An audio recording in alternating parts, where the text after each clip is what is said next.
बघा, तुम्ही आता जो शब्द वापरला विरोधक म्हणून आम्ही मागणी करतो, आम्ही विरोधक नेमके कोणाचे आहोत? आम्ही सगळेच राजकीय पक्ष असू किंवा सगळेच या देशाचे नागरिक आहोत, पण या महाराष्ट्राच्या हिताचं आम्ही बोलत आहोत. आज जी परिस्थिती संपूर्ण महाराष्ट्रात आहे, आपण पाहत असाल मराठवाड्यात जो भयानक पाऊस झालेला आहे, तसंच काही विदर्भाच्या भागात झालेला आहे, काही पश्चिम महाराष्ट्रात झालेला आहे. आणि अशा परिस्थितीत सरकारने पुढे येऊन मदत करणं, कोणीही न मागता पुढे येऊन मदत करणं हे खूप गरजेचं होतं. अजूनही आमची मागणी हीच आहे की 50,000 रुपये प्रति हेक्टर ही मदत प्रत्येक तिकडच्या शेतकऱ्यांना मिळावी. दुसरी मागणी हीच आहे, जे मुख्यमंत्री स्वतः तेव्हा उपमुख्यमंत्री होते, निवडणुकीत सांगत होते की कोरा कोरा कोरा सातबारा आम्ही कोरा करून देऊ, आणि आता सांगतात योग्य वेळी देऊ. योग्य वेळ नेमकी कधी येणार आहे? योग्य वेळ म्हणजे निवडणुका आहेत का? योग्य वेळ म्हणजे 5 वर्ष पूर्ण झाल्यावर आहेत का? ही आजची वेळ योग्यच आहे ना? जो भयंकर आपण पाहतोय, जो महाप्रलय होऊन गेला, तिथे पूर्ण काही आपण पाहतोय शेतच वाहून गेलेलं आहे. तर ह्या परिस्थितीत जर तुम्ही कर्जमाफी नसेल कराल तर मग कधी करणार? हो,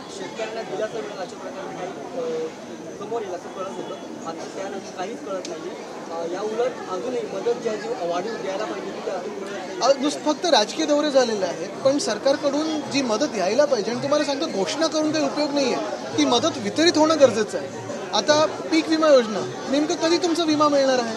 जो ट्रिगर आहे तो कधी तुमचा ट्रिगर होणार आहे? ह्या सगळ्या गोष्टी तुम्ही लक्षात घेणं गरजेचं आहे. मला वाटतं आजचा हा विषय महत्त्वाचा आहे, शेतकऱ्यांचा विषय हा महत्त्वाचा आहे, त्याच्यावरनं आपण कुठेही दुसरीकडे काही राजकारण आणायला नको.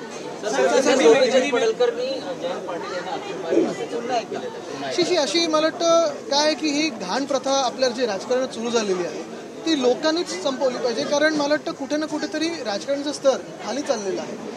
राजकारणात विरोधक असू शकतात, राजकारणात वेगळ्या विचारसरणी असू शकतात, पण कुठच्या प्रकारची भाषा आणि काय आपण नेमकं पाहतो. पण तरी तुम्हाला सांगतो, हे सगळं जे काही चाललं आहे ते एकाच ह्याच्यावरनं लक्ष भरकटवण्यासाठी चाललेलं आहे. शेतकऱ्यांना जी मदत मिळाली पाहिजे. विचित्र आता कॉन्ट्रोवर्सीज असतील, एकमेकांना शिवीगाळ असेल, हे सगळं कशासाठी होत आहे? कारण आपण त्याची चर्चा करू आणि शेतकऱ्यांना विसरू, हे झालं नाही पाहिजे. विशेष अधिवेशन घ्यावी ही देखील मागणी होती आपली. आमची मागणी प्रामुख्याने पहिली हीच आहे, 50,000 रुपये प्रति हेक्टर, आणि दुसरं म्हणजे कर्जमाफी, बिनशर्त कर्जमाफी.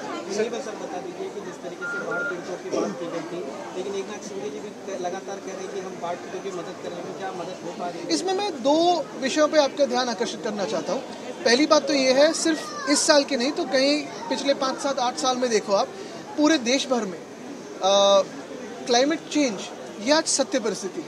अगर इसी साल की बात करें तो केरला का प्रलय हो, हिमाचल में जो हुआ, उत्तराखंड में जो हुआ, पंजाब में जो हुआ, हैदराबाद में मुझे लगता है कल परसों में ही प्रलय आके गया, और आप देखें तो महाराष्ट्र की जो परिस्थिति है काफ़ी बिकट है. ऐसी स्थिति में क्लाइमेट चेंज पे तो बात होनी चाहिए, क्या हम कर सकते हैं, सरकार ने भी इस पर बात करनी चाहिए. लेकिन दूसरी तरफ आज की जो परिस्थिति है, आप देख रहे हो किसानों की आत्महत्या बढ़ती जा रही है, किसानों की परिस्थिति बहुत ही खराब होती जा रही है. मराठवाड़ा हो, विदर्भ का कोई इलाका हो, पश्चिम महाराष्ट्र का इलाका हो, इसमें प्रलय तो आके गया, बाढ़ तो आके गया, लेकिन उसी के आगे लेके जाके कई सारे आप देखें तो फार्मलैंड्स भी बह के गए. मदद ये मिलनी चाहिए, मदद आज मिलनी चाहिए, कर्जमाफी होनी चाहिए. और दूसरी बात जो मैं कहते आया हूँ, हमारी जो मांग है, प्रति हेक्टर 50,000 रुपये देना जरूरी है सरकार ने मदद के हिसाब से. महाराष्ट्र के सीएम देवेंद्र फडणवीस ने सेंट्रल गवर्नमेंट को भी लेटर लिखा है कि रिलीफ देना चाहिए सेंट्रल की तरफ से, लेकिन अभी तक उसके ऊपर कुछ रिलीफ आया नहीं. देखिए, दुर्भाग्यपूर्ण बात यही है, मैंने कल भी कहा था कि अगर महाराष्ट्र में चुनाव होते तो सेंटर आके तुरंत रिलीफ घोषित तो कर देता. वो रिलीफ आता या नहीं मुझे पता नहीं, लेकिन आज चुनाव नहीं है, इसलिए सेंटर ने हमें पूरा इग्नोर कर दिया है. और यही बात मैं कहना चाहता हूँ कि हम सारे राज्य, इस देश के राज्य है, हमें भी सेंटर से मदद चाहिए. और अगर सेंटर के पास पैसा ना हो तो पीएम केयर से पैसा दे. वो क्यों जमा किया है? वो तो मदद करने के लिए किया है.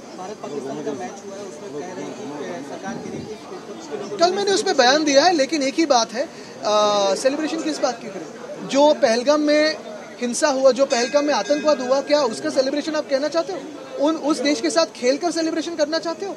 जैसे इनके जो बीसीसीआई के लोग हैं या बीजेपी के जो लोग हैं, उन्होंने पिछली बार आपने देखा होगा शाहिद अफरीदी के साथ बैठ के मैच देखा. ऐसे सेलिब्रेशन हम करें? ऐसे निर्लज हम लोग नहीं है. लज्जा भी होनी चाहिए थोड़ी. और जो देश आतंकवाद में उलझा रहा है हमें, जो देश हमारे नागरिकों को मार रहा है, उनके साथ खेलना ये सेलिब्रेशन है? इस बात का जवाब भाजपा ने देना चाहिए.